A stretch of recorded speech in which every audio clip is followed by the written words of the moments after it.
심리학 용어 가운데 컴포트 존이라는 것이 있습니다. 컴포트 존은 심리적으로 평안함을 느끼는 그러한 상태입니다. 안정감을 느끼는 상태, 공간, 그런 것을 컴포트 존이라고 하지요. 우리는 어떤 정해진 공간에서 익숙한 업무를 하면 편안함을 느낍니다. 또 새로운 자극 없이 내가 지금 살아가는 그 삶의 자리를 그대로 이어갈 수 있으면 편안하게 느낍니다. 우리가 느끼는 그러한 편안함, 그런 삶의 자리들을 컴포트 존이라고 합니다. 근데 이것은 굉장히 개인적이고 주관적인 것이죠. 나는 굉장히 편하게 느끼는데 어떤 분은 그런 상황을 굉장히 불편하게 느낄 수도 있습니다. 지금 내가 머물고 있는 공간이나 상태가 참 좋다, 이렇게 느낀다면 그것은 나에게 컴포트 존이죠. 그리고 많은 사람들은 그런 공간을 좋아합니다. 뭔가 달라지는 것, 불편하게 생각하는 사람들이 많이 있습니다. 그런데 그러한 공간에 계속 머무르면 변화와 발전과 성장이 이루어지지 않습니다. 그래서 우리 중 어떤 사람들은 이런 컴포트 존을 굉장히 불편하게 생각하는 사람이 있습니다. 계속 바뀌지 않는 환경, 달라지지 않는 일들에 대해서 지루하게 느끼고 답답하게 느끼고 불편하게 느끼는 사람도 있는 것이죠. 컴포트 존을 불편하게 느끼는 사람들은 늘 어떤 변화와 발전을 추구합니다. 그런 사람들에게는 컴포트 존이 굉장히 창살 없는 감옥과도 같죠. 너무 답답해, 재미가 없어, 이렇게 살아서 뭐해, 그런 마음들까지 느낄 수가 있습니다.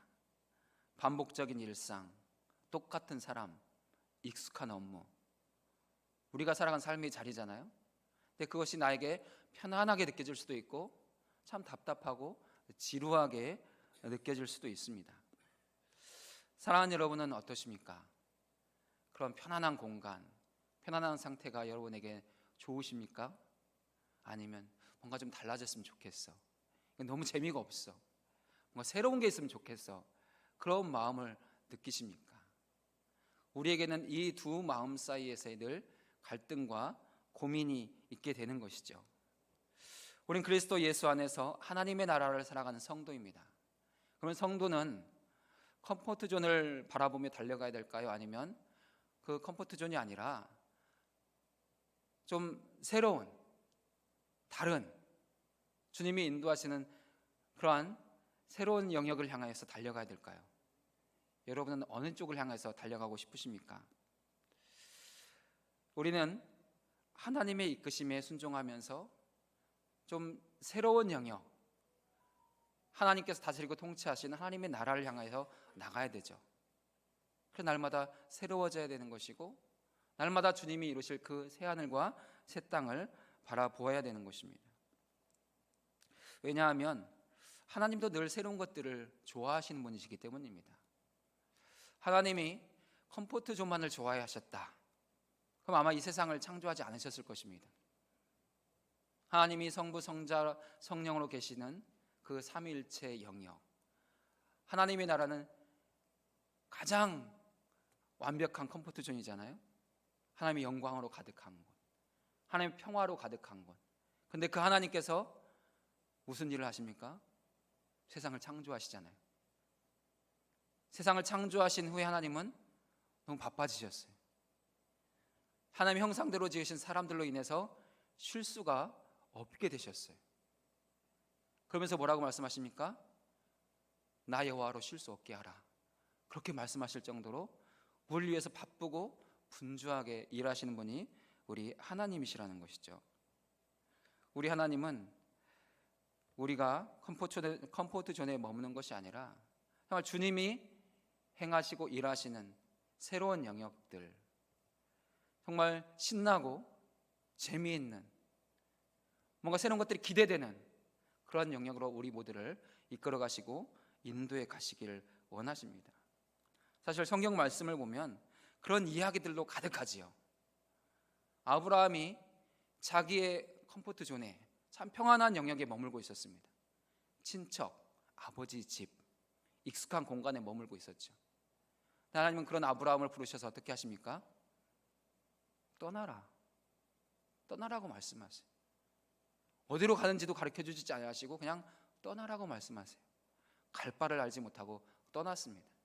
근데 그 하나님을 따라서 계속해서 옮기다 보니까 주님이 그의 후손들에게 주고 싶어 하시는 가나안 땅에 이른 것입니다.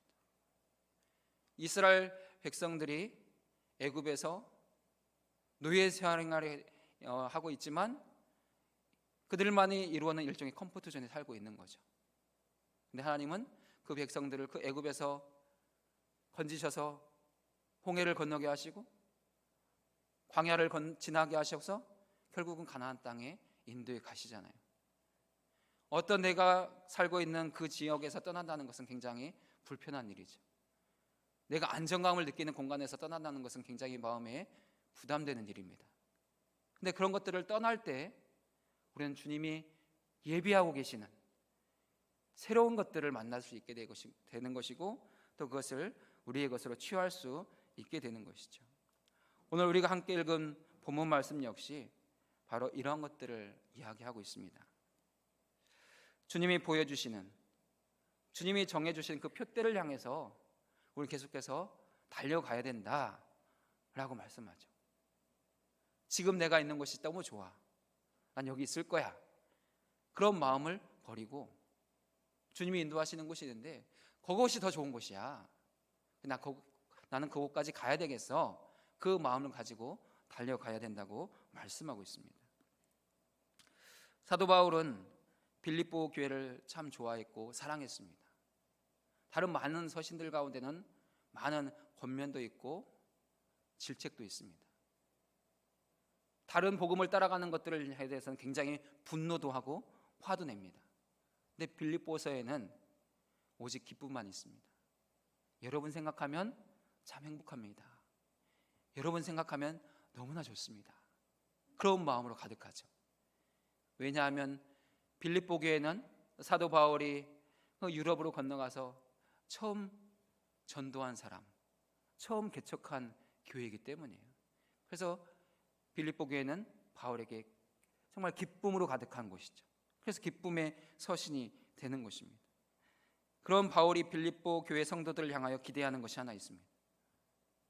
지금 그 상태에 머물지 말고 영적인 변화와 성장을 추구하십시오. 그러면 주님이 붙잡은 것을 여러분도 붙잡을 수 있습니다. 지금 여러분이 붙잡고 있는 거 다 이뤘다고 생각하지 마십시오. 조금만 더 달려가면 그곳에서 주님이 붙잡은 것을 여러분도 만날 수 있습니다. 그렇게 말씀하고 있죠. 우리는 본문 말씀을 통해서 우리의 영적인 변화와 성장에 필요한 것이 무엇인지 몇 가지 원리들을 발견할 수 있습니다. 우리가 주님이 원하시는 그 영적인 변화와 성장을 이루기 위해서 가장 먼저 해야 되는 것은 무엇일까요? 우리 첫 번째 메시지 같이 읽어보겠습니다. 우리는 현재 자신의 영적인 상태를 점검해야 합니다. 아멘. 내가 영적으로 좀 성장하고 싶다, 좀 발전이 필요한 것 같다. 그러면 가장 먼저 해야 되는 것은 지금 나의 영적인 상태를 점검하는 것입니다. 내가 지금 어디에 있는지 알아야 어디까지 갈 수 있는지를 정할 수 있기 때문인 것이죠.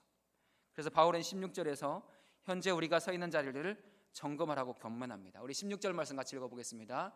오직 우리가 어디까지 이르렀든지 그대로 행할 것이라. 아멘. 우리가 어디까지 이르렀든지, 지금 내가 어디까지 왔는지를 살피라는 것입니다. 점검하라는 거예요.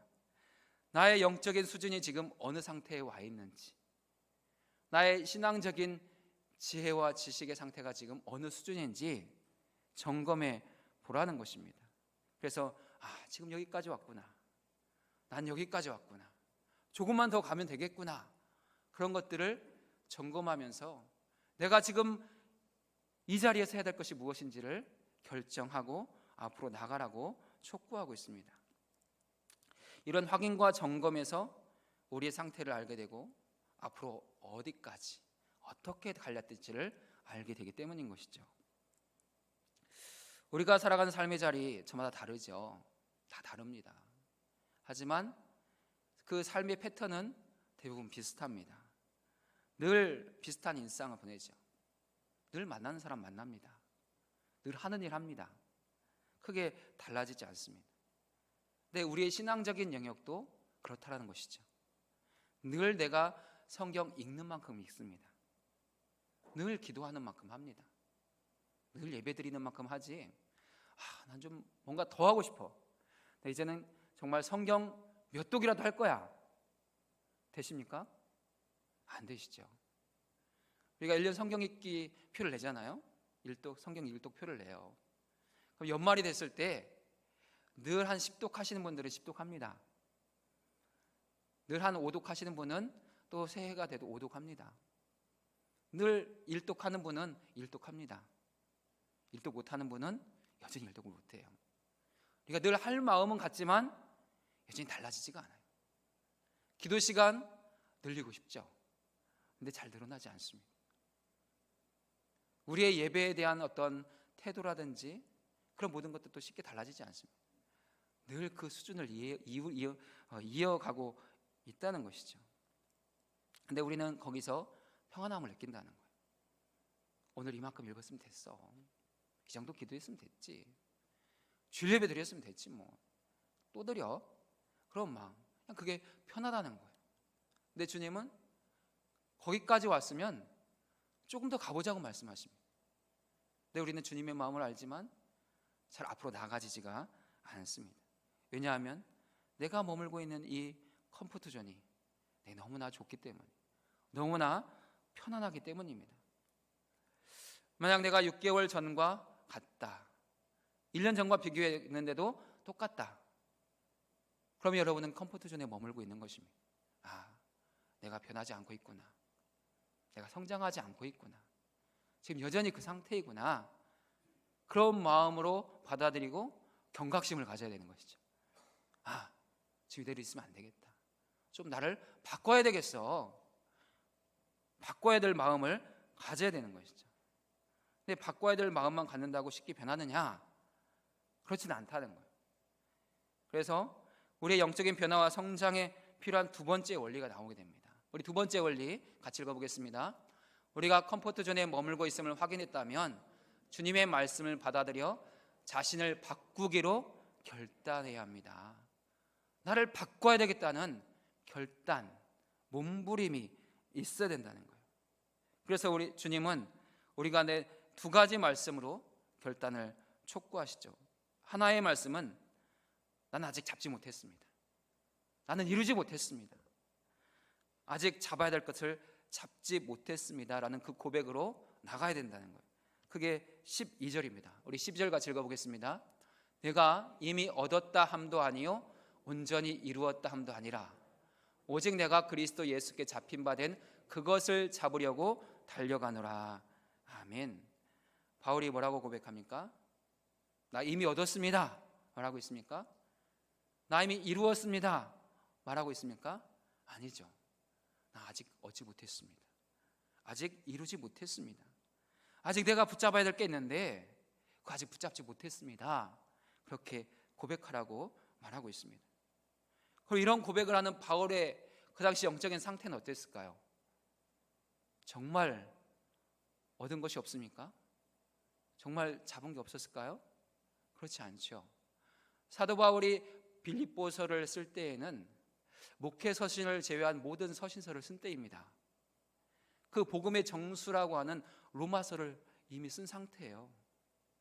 이미 갈라디아서를 쓴 상태입니다. 그런데 아직 이루지 못했습니다, 아직 얻지 못했습니다, 아직 잡지 못했습니다, 이런 고백을 하고 있다는 것이죠. 바울이 이렇게 고백한다면 우리는 뭐라고 할 수 있겠습니까? 이 성경을 쓴 바울이, 복음의 정수를 우리 가운데 전하는 바울이 나 아직 얻지 못했어요, 나 이루지 못했어요, 나 아직 잡지 못했습니다 말한다면 우리는 뭐라고 하죠? 사도 바울 앞에서 우리가 명함이라도 내밀 수 있겠습니까? 전혀 못 내밀죠. 우리는 정말 그 수준에 따라갈 수가 없잖아요. 그런데 우리는 여전히 뭔가 이룬 것처럼 살아간다는 거예요. 여전히 뭔가 얻은 것처럼, 뭔가 잡고 있는 것처럼 살아가고 있다는 것이죠. 우리는 이 바울의 고백 안에서 우리의 부족을 이해하고 받아들여야 돼요. 그럼 바울이 어떻게 이런 고백을 할 수 있었을까? 13절에 그 비결이 있지요. 우리 13절 같이 읽어보겠습니다. 형제들아, 나는 아직 내가 잡은 줄로 여기지 아니하고 오직 한 일, 즉 뒤에 있는 것은 잊어버리고 앞에 있는 것을 잡으려고. 바울은 자기가 이루어놓은 것들, 자기의 영적인 모든 그 상태, 영적인 어떤 붙잡은 것들, 그거 다 잊어버리겠다고 말합니다. 내가 지금 어디까지 왔든지 중요하지 않습니다. 앞으로 가서 붙잡을 게 더 중요합니다. 내가 예수를 많이 알고, 내가 주님을 위해 많이 일했고, 많은 교회를 세운 것, 그거 중요하지 않습니다. 다 잊어버리겠습니다. 앞으로 가서 내가 잡아야 될 게 더 중요합니다. 그렇게 고백하고 있는 것이죠. 사도 바울이 그렇게 잡고 싶었던 것이 무엇입니까? 12절에서 이미 이야기했죠. 그리스도 예수께 잡힌 바 된 그것을 나는 잡아야 합니다. 그럼 주님이 잡고 있는 것이 무엇입니까? 구원의 완성이죠. 십자가의 죽음과 부활과 승천을 통해서 아버지의 영광의 보좌 우편에 앉으셨어요. 그래서 주님은 모든 구원을 이미 완성하셨고 그것을 붙잡고 계시죠. 바울도 지금 그 상태에 가고 싶은 거예요. 그래서 우리가 읽지 않았지만 12절에서 뭐라고 고백합니까? 어떻게 해서든지 죽은 자 가운데서 부활에 이르려 하노니. 나는 지금 죽어도 괜찮습니다. 내가 지금 죽는다면 나는 부활에 들어갑니다. 그리고 주의 보좌 우편에 앉을 것입니다. 그것을 바라보고 있는 거예요. 주님, 내 주님이 붙잡고 있는 그거 난 지금 잡고 싶습니다.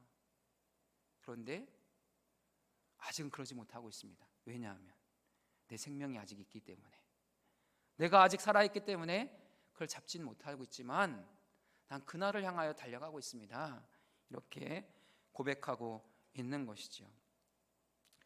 사랑하는 여러분, 여러분이 지금 무엇을 잡고 있든지 아직 다 잡지 못했다는 것을 인정하고 고백하시기 바랍니다. 우리의 믿음의 연조가 그것을 잡게 하는 것이 아닙니다. 우리는 주님이 나를 부르시는 그 마지막 날에 그것을 잡을 수 있게 될 것입니다. 그때까지 우리는 달려가야 되죠. 혹시 우리 가운데 이미 다 이루었다고 생각할 사람도 있습니다. 그런 사람을 위해서 바울은 15절에서 또 새롭게 권면하죠. 우리 15절 말씀도 같이 읽어보겠습니다. 그러므로 누구든지 우리 온전히 이룬 자들은 이렇게 생각할지니 만일 어떤 일에 너희가 달리 생각하면 하나님이 이것도 너희에게 나타내시리라. 아멘. 만일 달리 생각하면, 내가 지금 이런 생각을 갖고 있는데 내 생각이 좀 부족할 수도 있겠다. 주님이 원하시는 그리스도의 장성한 분량이 있는데 그 분량에 비교했을 때 난 여전히 부족한 부분이 있구나. 주님이 더 이루어 주시고 채워 주셔야 될 부분이 있다라고 내가 인정하고 고백한다면 주님이 그 부분까지도 일하실 것이고 채워 주실 거라는 것입니다. 달리 생각하라는 거예요. 내 생각이 맞아, 내가 이만큼 했으면 됐어, 이제는 주님이 나만 부르시면 돼, 그런 게 아니라 주님이 부르신 그때까지 나는 달려가야 될 부분이 있어. 더 채워져야 되고 더 성장해야 되고 더 변화될 부분이 있어 라고 달리 생각한다면 주님이 그 부분도 이루신다는 거예요. 달리 생각하면 하나님이 이것도 너희에게 나타내시리라. 그 부분까지도 주님은 이루시고 성취한다는 거예요. 이 은혜는 달리 생각하는 사람에게만 주어지는 거라는 거예요. 그 은혜 누려보고 싶지 않으십니까? 좀 다르게 생각하실 수 있길 바라요. 지금 이 상태면 돼, 이 정도면 됐지가 아니라 나는 아직도 영적으로 배가 고파, 난 아직도 가야 될 길이 멀어. 그렇게 생각하면 주님이 그것이 무엇인지 알게 하시고 그것을 보게 하시고 그것을 달려갈 수 있는 힘을 주셔서 그것을 이루게 하시고 성취하게 하신다는 거예요. 그리고 이런 고백에서부터 변화가 시작된다는 것이죠. 난 아직 잡지 못했습니다. 나는 아직 이루지 못했습니다. 난 아직 얻지 못했습니다. 아직도 부족하고 난 아직도 더 변화돼야 되고 그래서 성장해야 됩니다. 그렇게 달리 생각하면 그때부터 주님이 우리가 나가야 될 새로운 비전, 새로운 목표를 보여주신다는 거예요. 그래서 여기 세 번째 원리가 나옵니다. 우리 세 번째 메시지 같이 읽어보겠습니다. 지금 컴포트 존을 떠나면 성장과 발전과 변화가 일어나 위로 부르신 부름의 상을 잡을 수 있게 됩니다. 아멘. 지금 이 자리를 떠나지 않으면 잡을 수 없는 것이 있어요. 그것이 위로 부르신, 위에서 부르신 부름의 상이라는 거예요. 그것이 우리 14절 말씀이죠. 우리 14절 말씀 함께 읽겠습니다.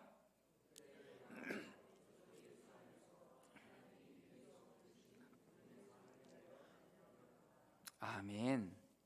주님은 우리에게 우리가 바라보고 달려가야 될 표대를 말씀하고 있습니다. 그 표대를 향하여 달려가면 그리스도 예수 안에서 하나님이 위에서 부르신, 위로 부르신 그 상을 얻게 된다라고 말씀하고 있죠. 그 표대가 무엇입니까?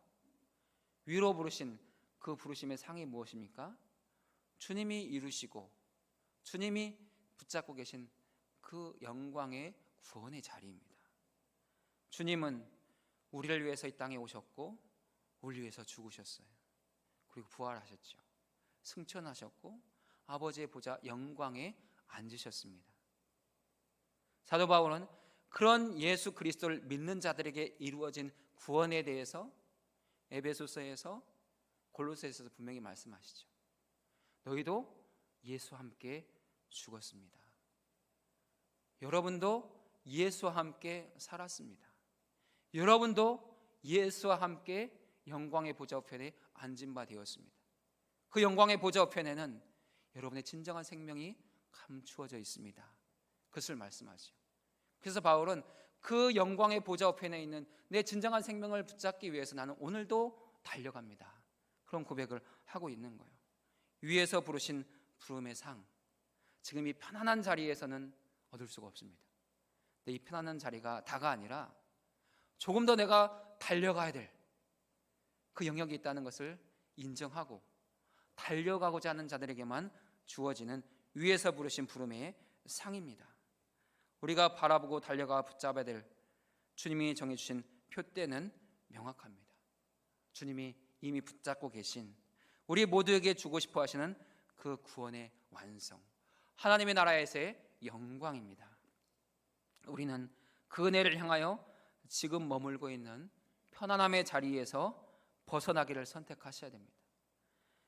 조금 불편할 수 있지만 주님이 초대하시고 부르시는 그 모든 부르심의 자리를 향하여 달려가야 합니다. 주님이 달려가라고 하시는 그 자리, 그것은 여전히 내가 나가야 될 그 자리들이죠. 예배의 자리가 될 것이고 말씀의 자리가 될 것이고 기도의 자리가 될 것이고 또한 성김과 봉사의 자리가 될 것이고 전도의 자리가 될 것입니다. 어디까지 이르렀든지 그대로 행할 것이라. 우리는 지난 6개월을 살면서 여기까지 달려왔습니다. 우리가 각자 달려와서 지금 서 있는 자리가 있습니다. 어디까지 이르렀든지 그대로 행할 것이라. 지나온 6개월 동안 열심히 달려왔잖아요. 앞으로 6개월도 열심히 달려가면 그 달려감에 마치는 자리에서 주님이 주실 상들이 있다는 것입니다. 예수께 잡힌 바 된 그것, 주님이 우리에게 주고 싶어 하시는 그 부름의 상이 있습니다. 그것을 향하여 달려가기를 선택하시고 결정하시기 바랍니다. 우리 이제 하반기를 시작하고 있습니다. 이 무더운 여름과 함께 하반기를 시작하여 달려갑니다. 우리를 향한 부르심의 자리가 있습니다. 다음 주부터 차세대 비전 마을 여름 사역이 있습니다. 그리고 계속해서 주님 우리를 예배 자리로 부르실 것이고 중보기도의 자리로 부르실 것이고 성경과 봉사의 자리로 부르실 것이고 전도의 자리로 부르실 것입니다. 우리를 향하신 그 부르심의 자리는 각자 마음의 감동에 따라서 다르실 것입니다. 하지만 그 부르심에 대해서 나 아직 얻지 못했습니다. 아직 이루지 못했습니다. 아직 붙잡지 못했습니다. 달리 생각하셔서 그 부르심의 자리로 나가실 수 있길 바랍니다. 그러면 주님이 부르신 그 자리에서 위로 부르신 위에서 부르신 그 부름의 상이 주어지는 그 순간을 보게 될 것입니다. 그 은혜를 향하여 달려가는 우리 모두가 되실 수 있기를 주의 이름으로 축원드립니다.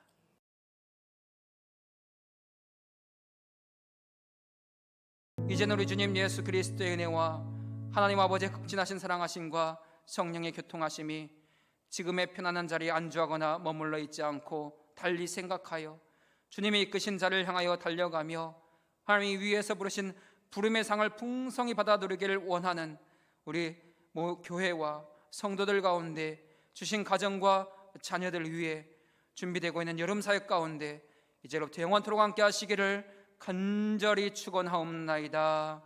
아멘.